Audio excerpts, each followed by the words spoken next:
She's been there, done that, and now she's set for the big leap.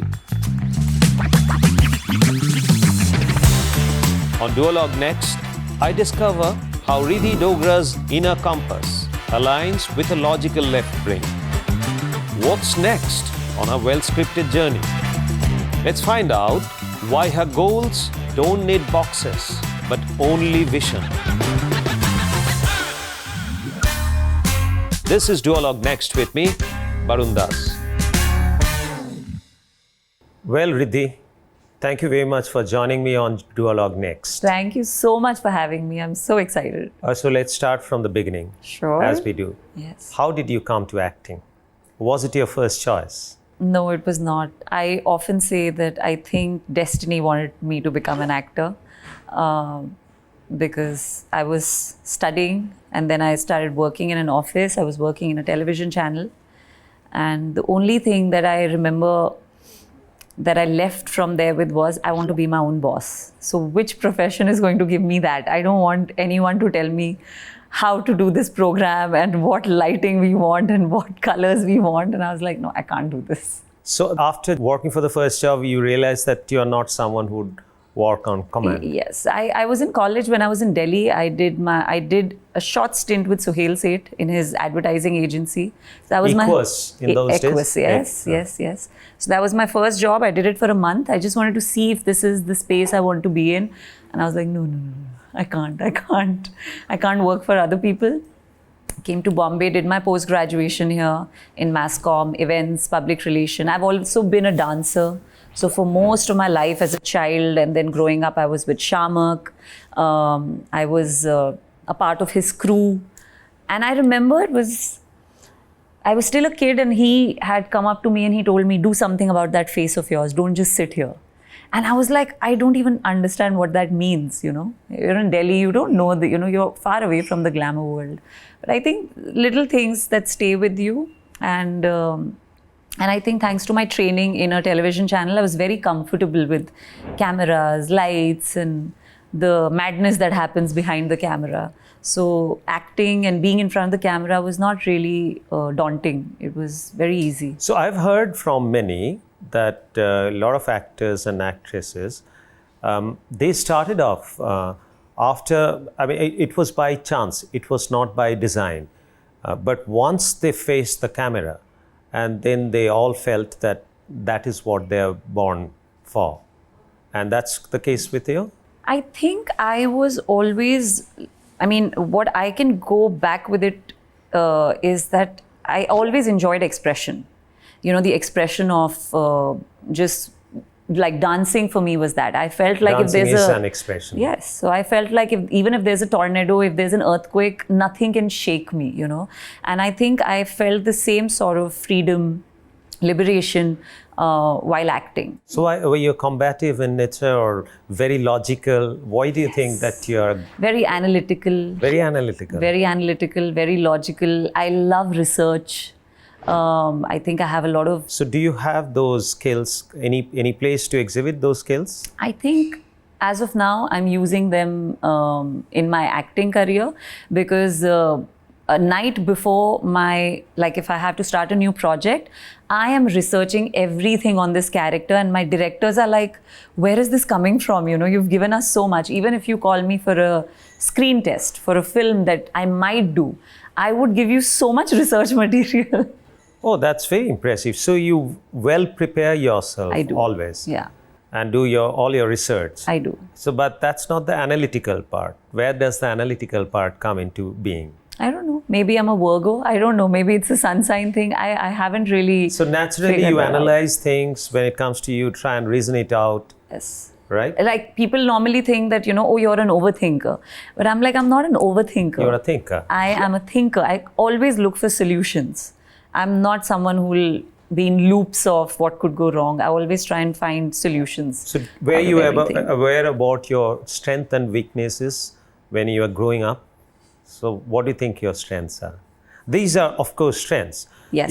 Your ability to research, your willingness to do research, going deep into a subject, be thorough, be prepared, analytical. These are, of course, strengths. Yes. And so I have recognized as well. These are my strengths. So then you came to acting. How did the first thing happen? You were almost there through your dance training, etc., being in Shyamak Davar's team. So you were 1 foot into the door already. So how did that first acting thing happen? It was a chance I took. I was looking at changing professions, looking at changing my job. I thought, I'm done with television. I'm done with like working in a television channel. Let's do something else. Was there somebody guiding you on this, or you are completely on your own? I think I had just wonderful people who would Shamak was one voice that stayed in my head. Then I met Suhail Seth. He was, and still is, I can reach out to him anytime. And then at that time, my boss in Zoom television was Mr. Sunil Sajwani, who also sort of guided me. And the first television show I started with television. So I think it was just a lot of padding. It was just a lot of security I felt, because the producer of my first television show and he went to college. So they had a chat and they're like, I'm sending a good kid of mine and she's changing profession. Is it safe for her to leave this? So I think for me, it was more like, in your 20s, you want to explore. You don't want to be restricted. You want to try everything. You're not really scared to, or you shouldn't be. So you didn't have that financial pressure that they were backing from home. No. So you could experiment and Yes, you could I go could, around. yes. So you quit that Zoom television job completely. Yes. And then you went on. The doors were open. So I feel like that's a really good thing on my biodata if I ever have to have one. My boss said, you can come back if you're not happy with acting. So I did consider that for some time, but I think about 2 years into acting, I was like, okay, this is it. This is what I want to do. So you realized that that's what you are born for. I think I realized it. I did this television show called Maryada, and that took us, we did a lot of promotion for that show, and we went to a lot of tier 2, tier 3 cities. And honestly, it's when I met women, when I met young girls, and our show was a very hard-hitting, intense drama.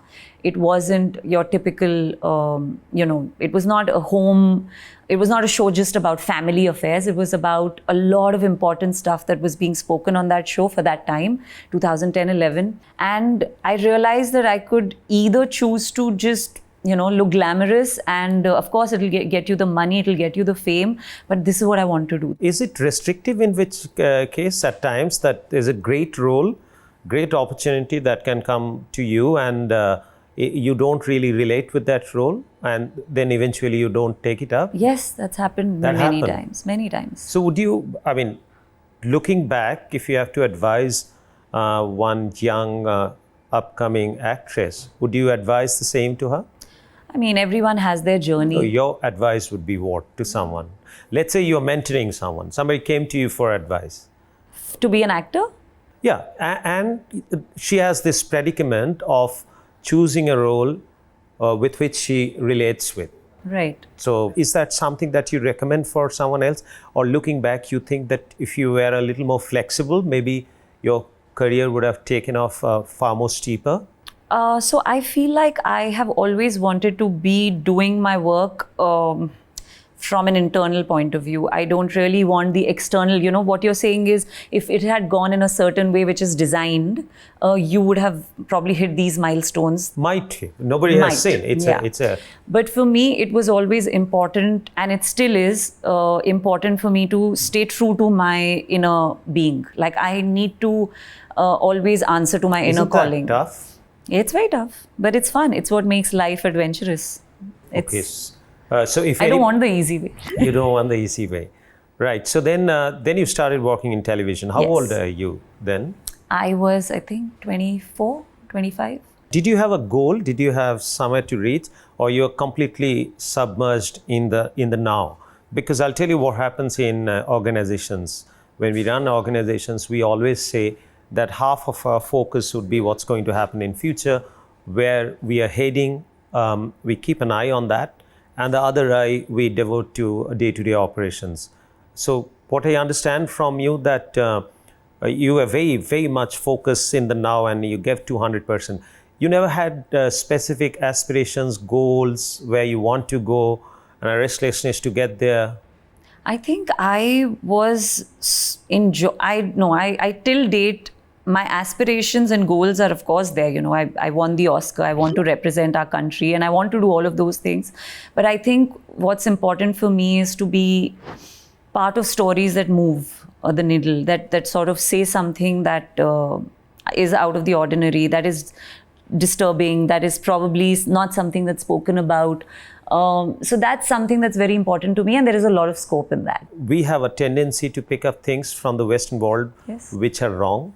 Yes. Like we never pick up from Western world the sense of discipline, important of discipline, individualism, respect for somebody else's time and space. We don't do that. Yeah. But we pick up We wrong take the popular things. Yeah. Yeah. So that you see this trend, Yeah. propensity amongst Indian. Yeah, it's a very hard thing to fight. You can't fight it. So I'm very, very excited to do it on my own, in my own space. So when you say goals and aspirations, I think what I'm doing in the present moment is a goal which like every time anyone asks us around any release, they're always saying, do you think there are women-based stories now? And I feel like there have always been stories about women. India has had such tremendous actors, female actors, right from the 30s, and they've always done bold work. But because of westernization, we tend to forget that.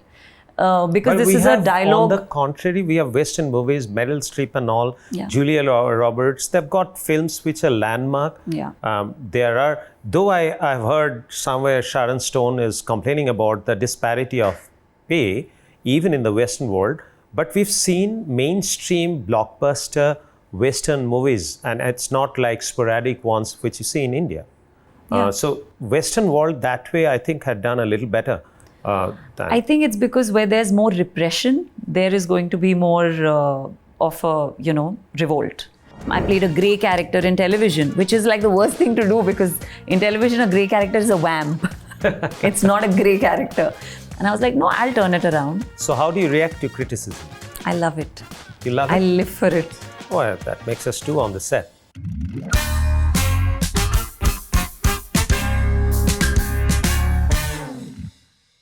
So you started television and you got into that absolutely submerged in it, given it your 200% without really having any goal. That how do you make it? Was there any insecurity? Because unfortunately or fortunately, whatever it is, the women have a lesser span of their career. Many of the male protagonists actually start getting better with age, which is not the case for women. Very interesting. I think about the time that I became an actor and I started working and television was going through a boom, we also saw, and now, there are a lot of actresses. There's Kajol, there's Karishma, there's Kareena Kapoor, there are lots of them, Vidya Balan. So they're all pushing the envelope. They're all doing a lot of great works. So this sort of statement doesn't apply anymore, that there is a shelf life. I don't think there's a shelf life. So you never anymore. felt that time pressure? I didn't feel it, and I didn't allow it to sort of decide the course of my life, actually. So what's driving you now? The now same thing. What's driving you? Like, what's next? There's a lot of good work and I think for me, I stand in a very sweet spot where I have, my feet in television. I know, That's always there. It's always there. I know the television community. I work a lot in OTT. I think I've worked same number of years in OTT that I did in television, and I've just about started doing films. So for me, it's like a playground. How do you balance between personal life and professional life? Was marriage an instigator or an impediment? No, I actually have been married. I know. And yes. No, it was not. I was, like I said, I don't really put blocks. I've not put any... So it's not a theory, it's not a trend. It happens to your individual, and the story is very much the story of an individual. Right. You cannot really put that as a trend. Yes. So marriage for me was, I never looked at it like, oh, it's going to stop me from doing what I want to do. At that, He was an actor too, right? Yes. I mean, your ex-husband is an actor. Yes. So at that time, that's what I wanted to do. And like I said again, it's about your inner, compass and what do you want to do at that time. So if that gives me joy, I'm going to do it. And even if the world thinks, like I played a lot of characters where people have told me, what are you doing? This is absolute you're just going to ruin it for yourself. I played a grey character in television, which is like the worst thing to do, because in television, a grey character is a vamp. It's not a grey character. And I was like, no, I'll turn it around. So how do you react to criticism? I love it. You love it? I live for it. Seriously? Yeah. Oh, that makes us two on the set. I told you I'm analytical, so criticism will give me something to analyze. Oh, wow. Praise will never give me anything to analyze. That's a good logic. Yeah. So wherever you are now in your career, do you see that you are somewhere in a juncture which is an inflection point where things can take off from there? You're some kind of a springboard? Absolutely. I feel it's a very, very interesting spot I've got myself into. Also a spot where I can now see, it's probably because I've entered films, and there's a lot more putting people in a box when you enter this. When I was doing television, I was freewheeling it. I was like, I can do what I want to do. But now I do feel like there's an added sort of like a third eye view I have of making sure that I'm not being put in boxes. Okay, so you have your goals and objectives written out. Written out. I mean, I do want to get into production. I write. I've written a lot of scripts that I want to, bring out. So yeah, all of that is going to happen. You have a set of goals. You have some kind of a plan for your future where you might shift from. So, the interesting thing is, and why I'm like shying away from commenting on plans, is my plans never work out. That's a very personal thing. So I whatever I plan never happens. No, but sometimes let me react to it in a way. When we set out to do something great and better. And then I am told often, but such and such tried it, it didn't happen. So my take to that is that I tell them that when something wasn't executed well, that doesn't mean that the concept was wrong. Yeah. So coming back to your case, I don't think that there's something wrong with your plan always. Maybe the plans were not thought through enough, not enough time and mind space have been devoted to these plans, and therefore they didn't get materialized. Or so planning is something which we feel that is a necessary part of our career. So my personal advice, whatever little that counts, is that I don't think that you should blame your planning. No, I don't blame my planning. I feel like I'm really a God's child. God plans better stuff for me than I do. In general, I don't want to delve into your plan, but in general, what's the time frame that you're looking at to make that transition? Obviously, as you said, that this is going to be your primary focus, acting, being in front of the camera. But then the other stuff, so you have a timeline worked out, or it's just... No, I'm here for it. So, the thing with stories is, the thing with storytelling is, it happens, when things come together. It has to be the right time, the right people, the right mix of energies, and that's when you will process any story. I have so many stories written. I have a team that I keep, I will bounce off ideas, and if they don't work out, it's okay. That doesn't mean, like you said, that my ideas or my plans were not right. The timing is not right for that. So like right now, I feel like next 5 years, I want to keep acting. And then, yes, of course, if in these 5 years something exciting comes up, I'm not close to it. If there's a business idea that comes up my way, which I'm excited about because there are a couple of things in my head, I will definitely do it. Look, sometimes some people like me, we have, as you said, that we are very restless because I always feel that there's not enough time for anything. So I advise a philosophy, I advise a way of looking at things. And at various levels, I've said that you need to decide whether you should let it happen or make it happen. Right. So I personally feel that I would take charge. Right. I would like to make it happen because if I let it happen, I don't know. It's not in my control. Yeah. And then sometimes I plan things out where I decide in my mind that failure is not an option, and then I tell my team and everybody who's part of the plan that whether is not the question, when is the question. We would definitely get there. While the timeline that we're targeting is X, But if it doesn't happen within X, it may be X plus delta X, but we would get there. So I think maybe I may have to learn from you and see the other side of it. I think that conviction in planning is what drives me.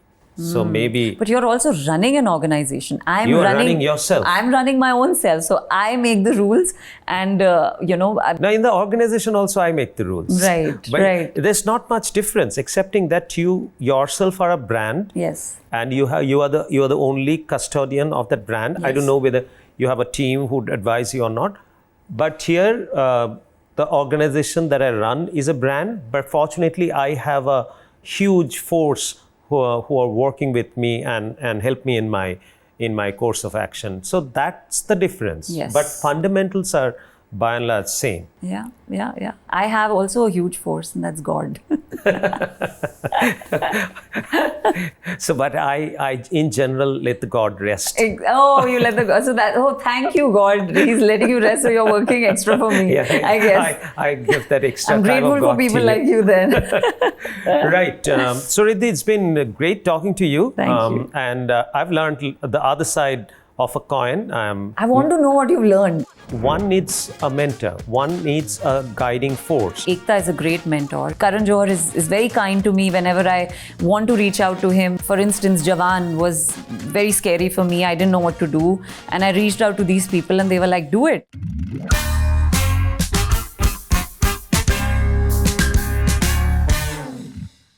So Ridhi, it's been great talking to you. Thank you. And I've learned the other side of a coin. I want to know what you've learned.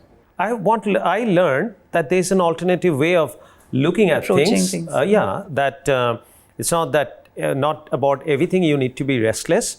Now Because in the times that we're living in, there's just, social media. There's so much we're told.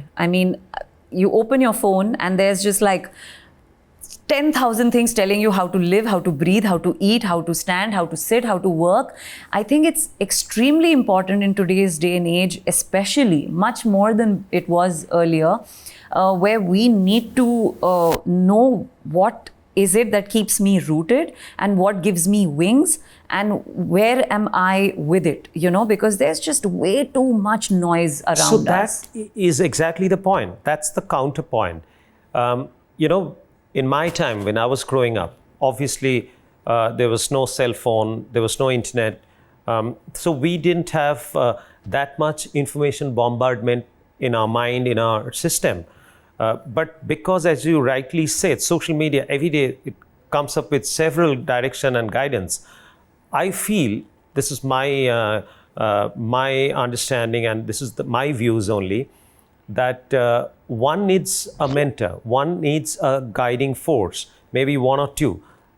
In absence of that, to my mind, the second best one is what you follow, which is your inner compass. Yeah. At times, if you are delving in yourself, if you have that spirituality that you can see through, that is for most spiritual people what I understand. I think that I would need a mentor or a guide to bounce off things and figure out. I do have Ekta is a great mentor, and Ekta Kapoor. Yes. So there's her, there's Rajiv Masand, there are great people. Karan Johar is very kind to me whenever I want to reach out to him. I for instance, Jawan was very scary for me. I didn't know what to do. And I reached out to these people and they were like, do it, it's great. So I did go with that gut, their gut. So it paid off. I guess it did. I'm here for collaborations. I'm so grateful I met a genius like Atlee. And that's what I enjoy, yes, I think. Yeah. Collaboration, networking, you get to work with new people. Yes. So everything has a positive side. I worked with Vijay Sethupathi. So, I'm an artist and that's what I revel in. Yeah, you got that exposure. Yes. I mean, not just the exposure, but just got to meet these. What is art? We're connected. I'm not speaking for myself, but anybody who's a custodian of art or is expressing art is, I think, directly in touch with God. That's what I feel. Willy-nilly, even I do that. Yeah. Finally, I say, some ad was there. No, here, everybody out, but do whatever you feel right. Finally, it's your decision. Yes. You would be responsible for every decision that you take. Yes. So pluses and minuses, everything occurs to you. Yes. So, but in my case, many times, because there's a big organization, is a big brand. So my decision making may influence more people than just me. Yes. So I need to be a little more methodical in my decision Yes, making. you need to be more out there. More out there, and there has to be a logic. Yeah. There has to be a logic. It's not that I can't just go take a decision saying that my inner compass said that and have to and then it gets blasted. So I can't Yeah, do they'll that. be like, what's going on? What's going on? Absolutely. So I have to have some method to that. Yes, of but course. you actors like you, and more importantly, that I think your work is not cut and dried like ours. It's not logic to that extent. You work to a large extent with your. I mean, we're with selling dreams, right? on the right side of brain. Yes. That's what you're utilizing. We Yes. apply the left side of our brain, and more analysis, more calculations, etc. Like I feel like, you know, I mean, the reason why I sort of don't talk about this so openly is because it's always taken very wrongly, you know, activism, you know, this, she wants to stand up for women, and so I want to like be quiet about it. I want to silently do my work, and I love meeting girls and, you know, women who tell me you made a difference to my life. I took this decision, like going back to the first time when I was doing Maryada, and I went to this family, I remember in Indore, Bhopal, I don't know. But, you know, they said that your character actually made a difference to my daughter's life, and she's made a decision to study. That really moved me. Before winding up, I want to ask you, and as much as you can share that with me, 5 years down the line, if you have to visualize yourself, visualize, no planning and all. Yeah. So what would you visualize as? Something like you said that you already have one Oscar trophy in your cupboard, or Filmfare, or the National Award. You are a successful storyteller.